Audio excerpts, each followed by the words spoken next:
तो देखो, कई सालों से हमारे पास एक पेशेंट आता है। वो महिला है, और जब भी आते हैं उनके शरीर पे इतना बड़ा सोने का हार रहता है, हाथ में कुछ न कुछ, और काफी सारा सोने से लदा हुआ रहता है ना। सारी उंगलियों में डायमंड की अंगूठियां, ये सब कुछ रहता। यानी अच्छे से खाते पीते घर के रहते हैं ना। अभी इस जमाने में आप देखा होगा, इतना बड़ा हार पहन के कोई घूमता है क्या?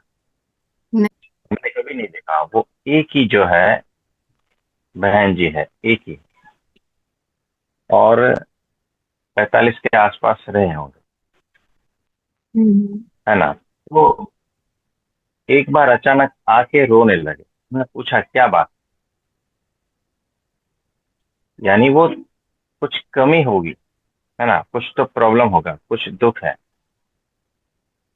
तो वैसा दुख कुछ नहीं था। उनका पति पॉलिटिक्स में था, है ना। यानी पैसे, बंगला, ये सब कुछ है उसके पास ऑलरेडी।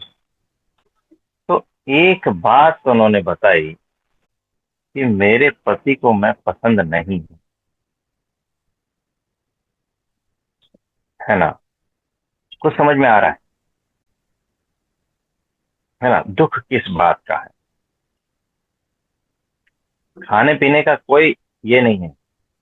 उनका वेट भी थोड़ा सा ज्यादा है ना। खाने पीने की कोई कमी नहीं। कपड़े भी अच्छे अच्छे पहनते हैं, कोई कमी नहीं। गहने भी अच्छे से अच्छे, यानी सब तरह से सुखी है। लेकिन उसके पति को वो पसंद नहीं है। बस इतनी सी बात है। यही उसके जीवन का दुख है। भीतर कुछ खाली है। आप समझ रहे हो? तो यहाँ पर आपका आयुष्य चारों युग जितना हो, यानी एक एक युग, है ना, हम्म। सतयुग, त्रेता, द्वापर, जो भी है, इतना आपका आयुष्य हो। किसी का है नहीं, लेकिन हो। और सारी धरती के लोग आपकी पूजा करते हो, मानते हो, है ना। यानी आप कौन से लेवल पे हो? आप सबके राजा हो, सारी पृथ्वी के राजा हो। और सारी पृथ्वी का धन आपका हो, ऐसा कोई है? और फिर भी वो भीतर से खाली रह सकता, क्योंकि परमात्मा को पसंद नहीं। अगर तुम्हारे पास कुछ भी हो, कितना भी हो, लेकिन अगर तुम्हें वो पसंद नहीं करता, तो वो खालीपन जो है ना, वो बहुत बड़ा घाव है, बहुत बड़ी पीड़ा है। बाहर से तुम कुछ भी दिखाओ, लेकिन परमात्मा को जचे क्या तुम? परमात्मा को भा गए क्या तुम? परमात्मा को तुम पसंद आए क्या नहीं? ये बात है ना, सबसे बड़ी है। सबसे बड़ी ये बात है, छोटी बात नहीं। तो वो जो बहन जी था, उसका तकलीफ भी वही था। सब कुछ होते हुए भी, है ना। यानी घर में बहू है, और बेटा अच्छे जॉब पे है, सब कुछ है। सब कुछ होने के बाद भी जो वो वहां से गुजरते हैं, तो लोग सेठानी समझकर उसको नमन करते हैं। पद प्रतिष्ठा कुछ भी, कितना भी हो, लेकिन उसके पति को जो है ना, वो पसंद नहीं। वैसे ही इस लोक में आप कुछ भी कर लो, लेकिन एक बात पूछ लेना भीतर से कि क्या मैं परमात्मा को पसंद हूं? क्या उसे मैं जच गया हूं? उसे भा गया। तुम तो परमात्मा को पसंद करते हो, तुम परमात्मा से प्रेम भी करते हो, रोते भी हो, लेकिन बड़ी बात यह नहीं, बड़ी बात वो है कि क्या तुम परमात्मा को पसंद आए। ये बहुत गहन प्रश्न है। और जिस दिन पसंद आ गए ना, उस दिन तुम्हारे भीतर के एक भी परमाणु खाली नहीं रहेंगे, संपूर्ण तृप्ति हो जाएगी। अगर उस बहन के पति एक दिन ऐसा बोल देना कि तुम मुझे बेहद पसंद हो, बात खत्म हो गई। गहने की कोई कीमत नहीं रहेगी, मान प्रतिष्ठा की कोई कीमत नहीं रहेगी। बस उसके पति को वो भा गई, जच गई, इतना काफी है। वो अनंत खुशी देने वाला चीज है, और कुछ नहीं चाहिए उसे, कुछ नहीं चाहिए। ये सारा दिखावा है, जो गहना पहना है ना, जो डिग्रियां ले हैं, है ना, जो इतने बड़े मकान, इतना बड़ा जायदाद, ये सब दिखावा है। भीतर खालीपन है। जिस दिन तुम उसको जज गए ना, परमात्मा को, उस दिन ये खालीपन खत्म। परम तृप्ति का एहसास, परम आनंद, है ना, परितोष, परम तृप्ति। यानी अब कुछ बाकी नहीं रहेगा, कुछ भी बाकी नहीं रहेगा। क्या बाकी रहेगा? कुछ भी बाकी नहीं रहेगा। आप समझो। तो जच जाना क्या, इसका मतलब क्या? कि तुम मुझे पसंद आ गए, इसका मतलब क्या?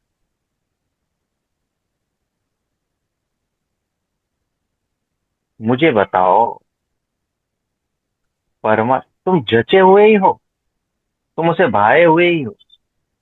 परमात्मा को अगर तुम पसंद नहीं होते ना, तो तुम्हें जन्म ही नहीं देता, और इस बात का तुम्हें बोध ही नहीं। अगर परमात्मा को तुम पसंद ही नहीं आते, तो तुम्हें खिलाता ही क्यों? तुम्हें इस धरती पर लाकर तुम्हारे लिए इतनी सारी सृष्टि बनाता ही क्यों?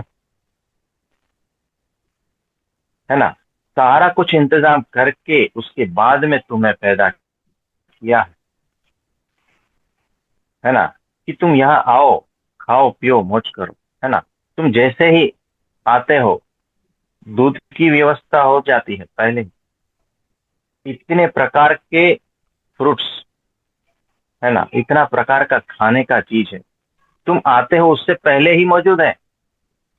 इसका मतलब क्या? तुम जचे हुए हो, तुम उसे पसंद ही हो, इसीलिए तो तुम्हारे लिए ये सारा इंतजाम किया है।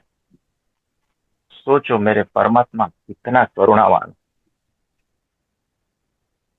कितना प्रेम करता है मुझसे। मैं उसे जचा हुआ ही, मैं उसे पसंद ही हूं। इस बात का मुझे बोध नहीं है सिर्फ, और इस बात का दुख है। यही सबसे बड़ा दुख है कि मैं उसे पसंद नहीं। ये जो भीतर चल रहा है, वही खाली है, वही खालीपन है। तो परमात्मा के सम्मुख हो जाना, इसका मतलब क्या हुआ? कि उनके प्रेम को समझ जाना।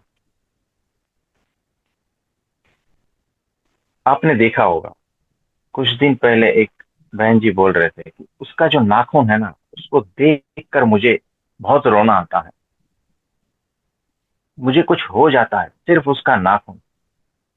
ये क्या हुआ? यानी उसके नाखून में भी उसी के ही दर्शन हो रहे हैं, उसके कपड़े में भी उसी के ही दर्शन हो रहे हैं, उसकी हर चीज में उसी के ही दर्शन हो रहे हैं। यानी ये जो पेड़ सामने खड़ा है ना, ये उसी का ही है।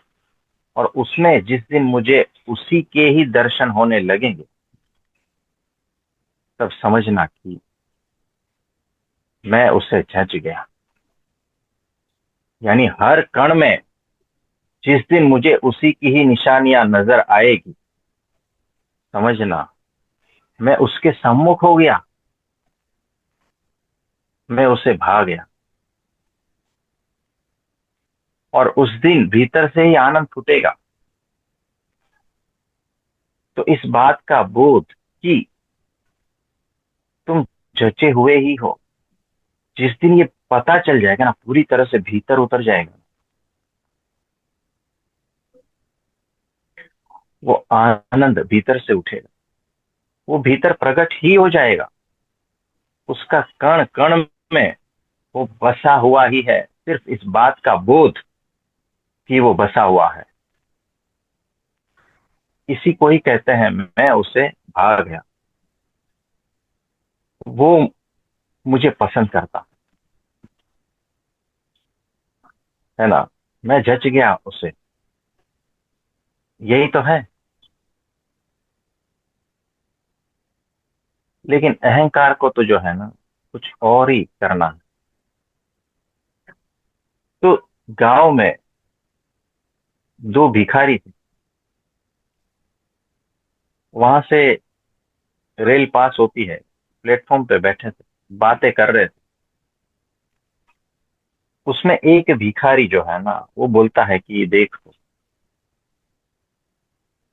ये भी कोई जिंदगी है, मांग मांग के खाना। रोटी मांगते हो तो लोग सलाह देते हैं कि अच्छे तो दिखते हो, कुछ काम करो, है ना। पैसे मांगते हैं तो लोग सलाह देते हैं, कभी धुतकारे जाते हैं, है ना, अपमानित होते हैं, पीड़ित होते हैं। कुछ बीमारी लग जाती है तो उसके लिए इलाज के पैसे नहीं होते, कभी कभी भूखा रहना पड़ता है, लोग अपमान करते हैं, दया की दृष्टि से भी देखते हैं, घृणा की दृष्टि से भी देखते हैं। ये कोई जीवन है क्या? और कभी कभी रात भर मच्छर काटते हैं, सोने को भी नहीं मिलता है, पुलिस हमेशा पीछे लगी रहती है, कुत्ते भी भौंकते रहते हैं हमें। ये कोई जीवन है क्या? तो दूसरा भिखारी बोलता है कि अगर ऐसा ही है, इतनी ही परेशानी है, तो तुम ये भीख मांगने का व्यवसाय छोड़ क्यों नहीं देते, है ना। छोड़ देना चाहिए ना, इतनी परेशानी है तो पहले वाला बोलता है, तुम क्या समझते हो, मैं इतना ना हिम्मत हूं? तुम क्या समझते हो, मैं इतना असफल हूं? मुझे और प्रयत्न करने दो, चाहे मैं सफल हो जाऊं। सोचो, जब भिखारी भी, उसका अहंकार भी असफलता को स्वीकार नहीं कर पाता, तो दूसरे लोग जितने भी चल रहे हैं ना, दिख रहे हैं ना, वो इसी तरह से ही जीवन को ढोए जा रहे हैं कि कभी तो सफलता मिलेगी, ये कर लो, कभी सफलता मिलेगी, ये कर लो, लेकिन असफलता हाथ में क्या आया, कुछ नहीं। और आज तक कोई भी ये सिद्ध नहीं कर पाया है कि मिलने से कुछ मिलता है। सूत्र है, याद रख लेना, है ना। कितना भी मिल जाए ना, तो भी मिल जाता है, ऐसा एहसास नहीं होता। देख लेना, है ना। तो देखो, सूत्र है कि आज तक कोई भी सिद्ध नहीं कर पाया है कि मिलने से कुछ मिल जाता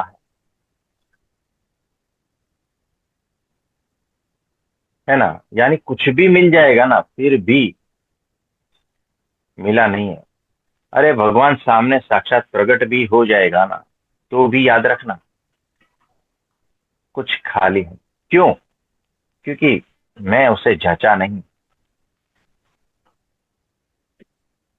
तो मिलने से कुछ मिल जाएगा, भगवान भी मिल जाएगा ना, तो भी नहीं, मिलने से कुछ भी नहीं मिलता।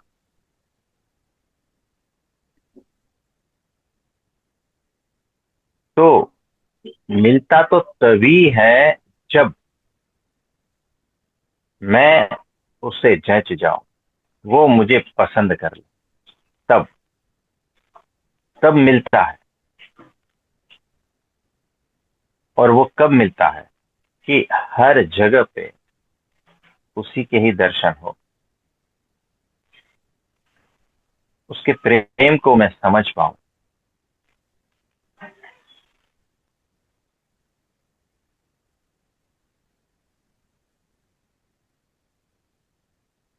उसके स्वरूप को जैसा है वैसा जिस दिन मैंने समझ लिया, तो समझना मैं उसके सम्मुख हो चुका। और जो उसके सम्मुख है वो परमात्मा को भा ही जाता, जच जाता है, पसंद ही आ जाता।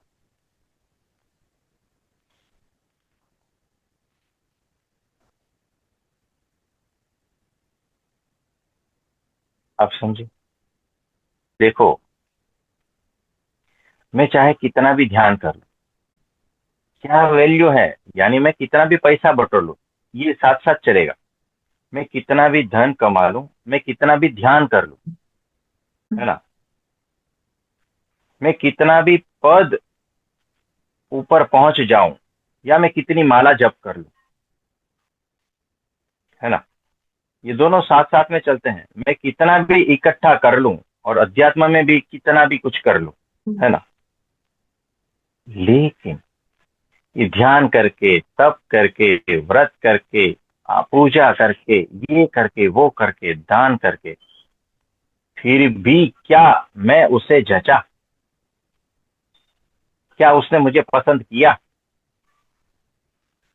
इसीलिए जो ध्यान, तप, माला ये सब कुछ करते हैं, फिर भी भीतर जो है ना खालीपन रहता है। जैसे ही संसार में भी कितना भी कुछ पा लो ना, फिर भी खालीपन रहता है ना। क्यों? वो मुझे पसंद नहीं करता।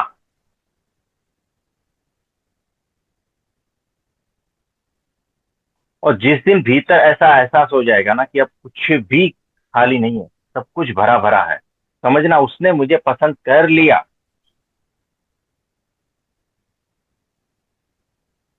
और उसका एकमात्र सूत्र है कि हर कण में उसकी निशानियां को देख लेना, उसके प्रेम को देख लेना, हर जगह उसी की मूर्ति को देख लेना, उसी के एहसास को। आपको पता है, कोई प्रिय पात्र है, उसका एक रुमाल मेरे पास है, जब मैं छूता हूं ना तो उसकी याद आ जाती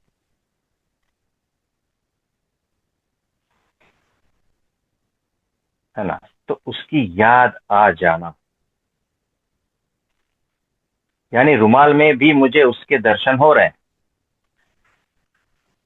और जिस दिन ऐसा होता है, तो ऐसा थोड़ी है कि भीतर के कोई परमाणु हिलते नहीं, सारे परमाणु पुलकित हो जाते हैं, दिव्य हो जाता है। कि परमात्मा मुझे अगर एक पत्ते में भी दिख जाता है ना, तो मेरा सारा रोम रोम पुलकित हो जाता है, तृप्त हो जाता है, आनंदित हो जाता है। इसका मतलब क्या? कि मैं उसे भा गया।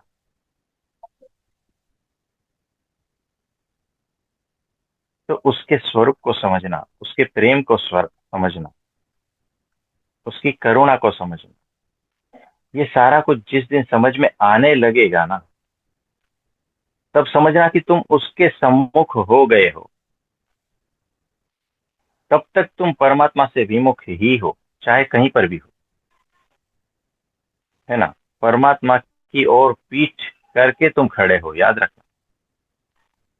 जिस दिन तुम सम्मुख हो जाओगे, वो पसंद कर लेता। तो पीठ किए हुए परमात्मा की, यानी कि तुम हमेशा कंप्लेनिंग मोड पे हो, उस भिखारी के जैसा, अहंकार से युक्त हो, है ना। और परमात्मा से प्रेम तो तुम तब कर पाओगे ना, जिस दिन अहंकार समाप्त हो जाता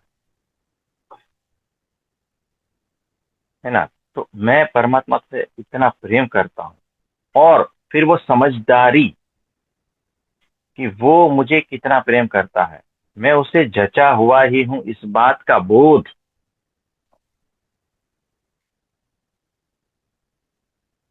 जिस दिन वो बोध हो जाएगा ना, समझना आप, पसंद ही है, पसंद ही है। और उस बात का बोध जिस दिन हो जाएगा, उसी दिन भीतर से आनंद फूटने लगेगा। कोई परमाणु भीतर से खाली नहीं रहेगा।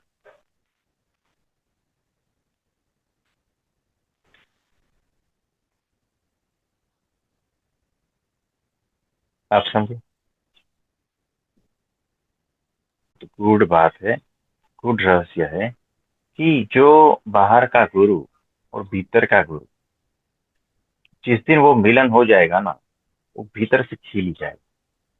साधक समाप्त हो जाता है, वो बाहर और भीतर गुरु ही रहता है, और कुछ नहीं जी। रहता है। भक्त खत्म हो जाता है ना, साधक खत्म हो जाता है, यहाँ पर शिष्य खत्म हो जाता है। तो जो भी बचता है, बाहर का जो गुरु है वही मेरी आत्मा हो गया, है हम्म। ना। यानी मेरे भीतर भी वही पूर्ण रूप से खिल गया है। ऐसा ही है, ये बहुत अद्भुत बात है।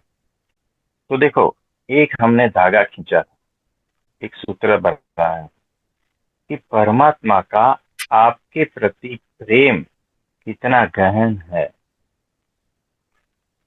उसका चिंतन मनन स्मरण से आपके भीतर वो खिल जाता है, वही प्रेम, है ना। ये एक सूत्र था हाँ पूरा, जी। है ना। तो इसको अगर वो दृष्टि से देखे, तो इसको कहते हैं जच गया,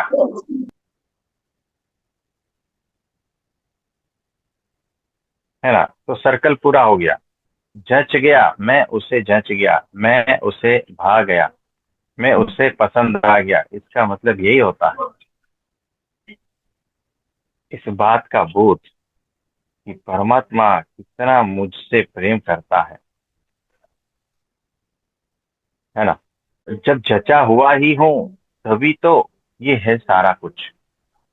यानी मेरे आसपास जो आवरण थे ना, वो हट गए, मान्यताएं यहाँ सब गिर जाती। तब पता चलता है कि मैं जचा हुआ ही हूँ। मैं तो पीठ लेकर खड़ा था परमात्मा की ओर, है ना। सम्मुख होना यानी क्या? मैं ऑलरेडी जचा हुआ हूँ, लेकिन मुझे पता नहीं। पता कैसे चलेगा कि परमात्मा का मेरे प्रति जो प्रेम है, उसका चिंतन मनन करने से मैं इस बात के बोध में आ जाता हूँ कि मैं ऑलरेडी जचा हुआ ही। और ये बात का बोध ही भीतर परम तृप्ति का एहसास दिलाता है। यानी भीतर हर कण परमाणु परम तृप्त हो जाते हैं, कुछ भी बाकी नहीं। यानी पूर्ण काम हो गया। अब कोई इच्छा, चाह कुछ भी नहीं बचा,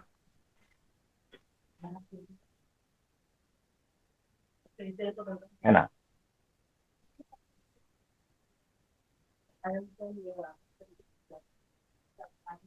तो वो जो है शहंशाहों का शहंशाह,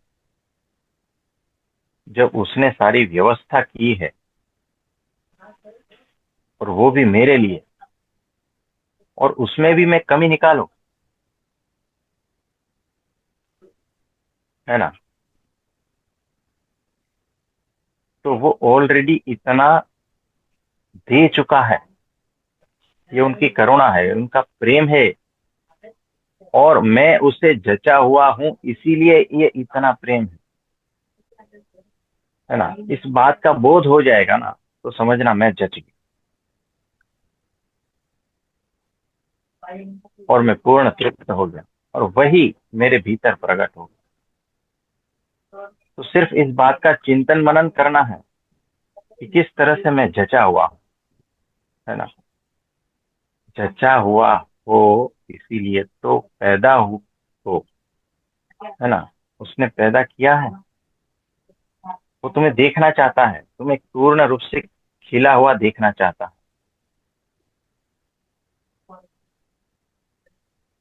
मुझे बताओ, माँ बाप है, यानी अभी बच्चा जन्म नहीं हुआ, वो माँ बाप उसको कितना प्रेम करते होंगे, जो अजन्मा बच्चा है ना, इसका उसको अंदाजा तक नहीं है, उसको देखा तक नहीं है, फिर भी वो इतना प्रेम करते हैं। इसीलिए वो इस दुनिया में लाना चाहते हैं। तो कितना पसंद होगा उसके अंदर, कितना पसंद होगा वो बच्चा, है ना। वो बच्चा इतना पसंद है कि वो लाना चाह रहे हैं, और इसीलिए तो तुम आए हो। बिना पसंद उसकी तुम नहीं आ पाते। सोचो ना जरा, हमारे पास आते हैं बहुत सारे कपल, बच्चा पसंद नहीं है, गिरवा देते हैं। तो अगर तुम पसंद नहीं होते ना, तो इस पृथ्वी पर होते ही नहीं। सोचो। तो हमें इस बात का बोध ही नहीं है कि हम पसंद है हम ऑलरेडी पसंद, हम ऑलरेडी जचे हुए हैं। सोचो ना कितना हम बेवकूफिया कर रहे हैं। हम जान ही नहीं पाते हैं, जान ही नहीं पाते कि वो कितना प्रेम करता है, जान ही नहीं पाते। जिस दिन जान गए ना, उस दिन एक भी कोना भीतर से खाली नहीं रहेगा, याद रखिए, गारंटी से। उसी दिन जीवन मुक्त हो जाओ, उसी दिन। यानी इस बात का बोध आज कर लो, तो आज ही जीवन मुक्त हो जाओ। इतना सहज सूत्र है, मास्टर की है ये, कि आप सब परमात्मा के पसंद ही हो, परमात्मा को ही पसंद हो, उनको भा गए हो, इसीलिए तो आप सब हो। अब इस बात का बोध भी आना जरूरी है कि किस तरह से मैं उसे पसंद, तो उनके सम्मुख हो जाओ, उनके स्वरूप को पहचान लो, उनके प्रेम को पहचान लो, बस। तो समझना सारा काम हो चुका, सब कुछ मिल गया। उसे पसंद आना यानी मिलने से मिलना होगा, है ना। यही तो असली मिलन है। तो सबके जीवन में ये बोध आए, ऐसा भगवान से प्रार्थना करते हैं। और सबको बहुत बहुत आशीर्वाद है।